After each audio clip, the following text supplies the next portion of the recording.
Welcome to How Women Judge Men, Part 7, where we take the pop culture dating show Take Me Out and use it for a case study on how women judge men.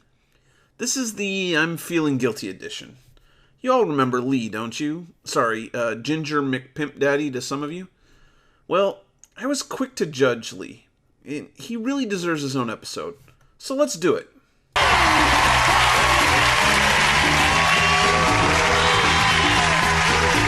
Either she's got to take a shit, or her heart's filling with dread right now. My money's on number 2. I'll let you figure out what that means.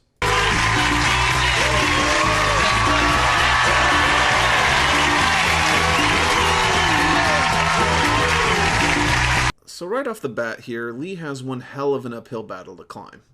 The way he has chosen to dress himself has made him an object of ridicule, and you can see it clearly on the faces of these ladies. Like Kelly and Katie.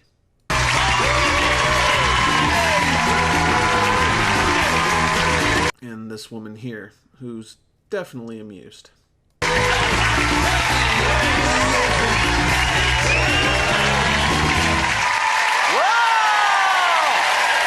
And the shock has definitely not worn off since yesterday.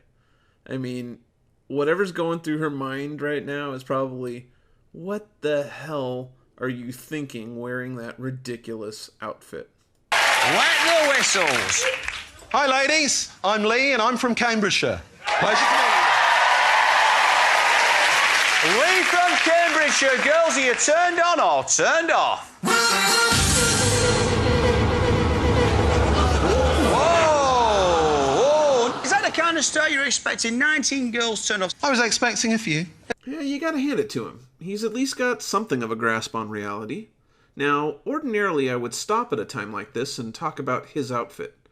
But I think instead we should talk about how a man comes to wear an outfit like that. You see, one does not simply start dressing like that overnight.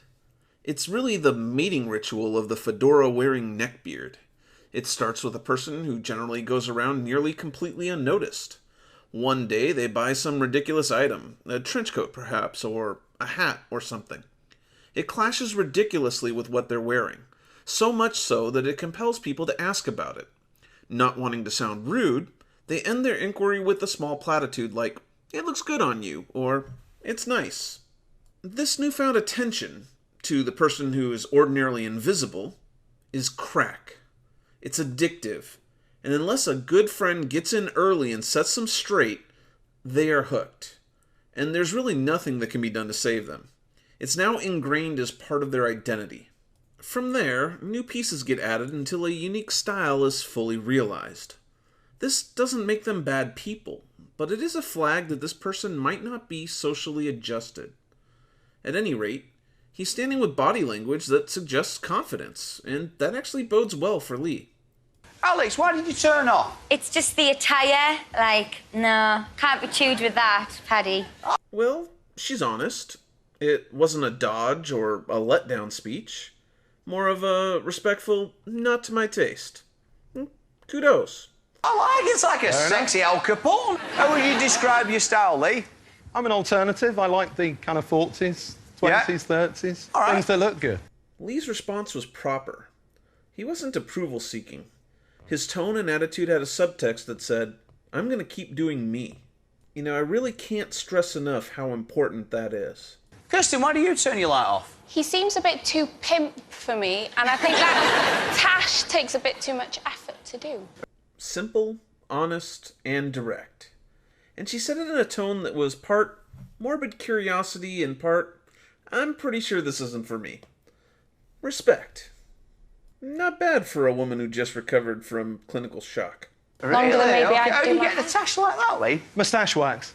Moustache wax? Nice. Get myself a pot of that. You know, as ridiculous as it looks, the stash is probably one of the things that works for Lee, particularly in the social circles in which he runs. There are some freaky girls who actually dig it, and they're mostly in the steampunk scenes. These, however, are not those women. Melissa, why have you turned off? Okay, well, I'm a bit of a hygiene freak, and once I was in this cafe, and there was a guy with a beard, and he was eating his dinner, and it was getting, like, all in his beard. And, like, since then, I've, like, had a hatred for, like, facial hair. Something against you, probably. Oh, I fucking hate that. It's the, I really would, but there was once this guy you remind me of speech. And seriously, she's gonna fault him for hygiene? I mean, look at his outfit and the effort he puts into waxing his reverse Hitler stash. Oh, no, I'm quite listen, meticulous. He didn't have moustache wax, that's the thing. Let's talk, so, Nicola, you've still got your light on, tell me why. I just can't wait to see what his talent's going to be. We'll have to see what he's got in store. Okay, no, that's... Lady, I despise you. You kept your light on so you could ridicule him more. Fair enough. Nikki, you're into fashion. What do you think about his get-up? I love it. I love individuality in people, and I think it takes a lot of guts to stand by that as well, so well done. Okay, Thank you. all right. Some good comments. So, Lee's been working it. He's actually showing confidence and not seeking approval. And though he came out here with the sheer weight of his outfit stacked against him, most of these women are showing him respect. There's a real lesson here. Alright, on to part 2. If I had to use 3 words to describe myself, I'd probably use bouncy, alternative and eccentric. And I guess I'd rate myself about 8, maybe 9 out of 10. Okay, that was a surprise. That outfit is not a unique one-off.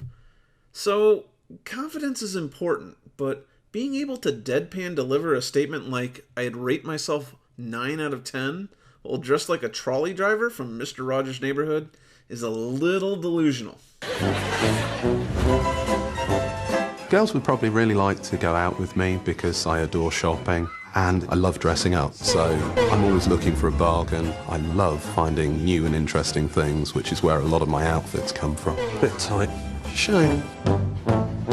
A couple girls have tapped out so far, but mostly on the feminine aspects of what he's showing them. During the day I run a small manufacturing company, but by night I really let myself go. And I'll go anywhere for a good party, to be perfectly honest. I really get a buzz out of throwing myself around on the dance floor. A girl would never be bored if they were dating Lee. He's a Prince Charming. He would show them the best time of their lives, and he would treat them like a princess. And the freaky friends alarm dropped a few more, but honestly, who wasn't expecting that? I'm actually quite impressed overall with his social life, and assuming that wasn't his sister, that endorsement from the woman helped. What kind of girl I'm looking for is quite hard to pin down. Character-wise, I tend to like a soft, caring person. Looks, oddly, I do tend to like blue hair on a lady. Either kind of full blue hair or a little blue stripe. Very sexy. Oh, this poor guy. His ideal woman has the hairstyle of a militant feminist. He's screwed. But I was just noticing his voice. It's actually got a really velvety quality. This guy is set up for pillow talk, and I'm just gonna say it right now. This man gets a ton of freaky pussy. There is no doubt in my mind whatsoever. Annie, why did you turn off? I think you will probably have a bigger wardrobe than me, and that's saying something. Probably. You've got more outfits than I have. I can't compete with that. One pimp suit, she can handle. More than one? That's a problem. Tracy, you've still got your light on. Oh, that made me giggle so much. Excellent. You know, if you can find someone who can have a good time, let themselves go, I think, you know, that's a great person. Respect. Okay. Corny, why's your light still on? Well, I like the fact that you fancy dress, you wear that. I love fancy dress. That's Dressing fancily. His outfits, I like wearing fancy dress. And the raves or parties you go to, I love to rave. Excellent.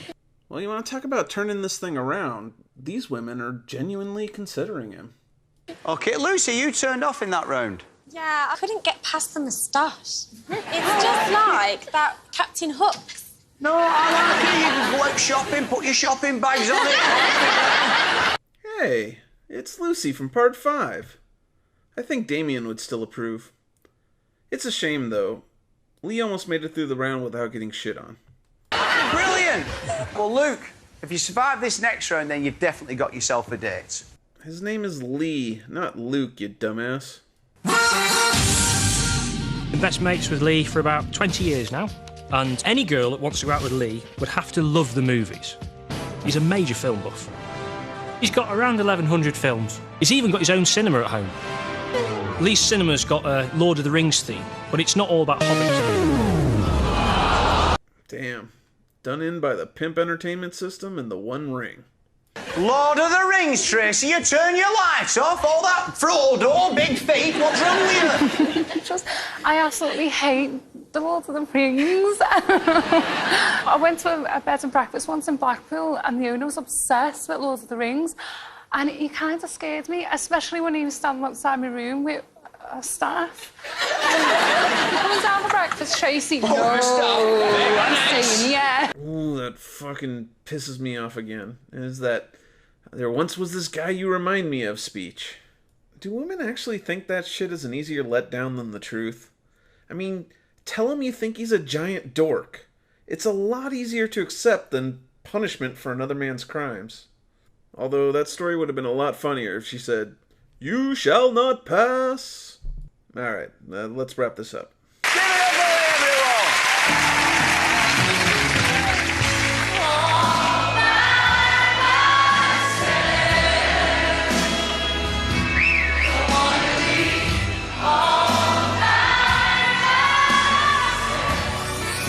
I don't think the girls misjudge me. I think they let themselves down, to be perfectly honest, by not giving me a try. He's right, you know. This was no sweat off his back. This baller's gonna head down to the nearest steampunk convention and woo some nice girl in a corset who's gonna dig his Lord of the Rings toy collection. Well, that does it for this episode. Thanks for watching, and may the eyes of women judge you favorably.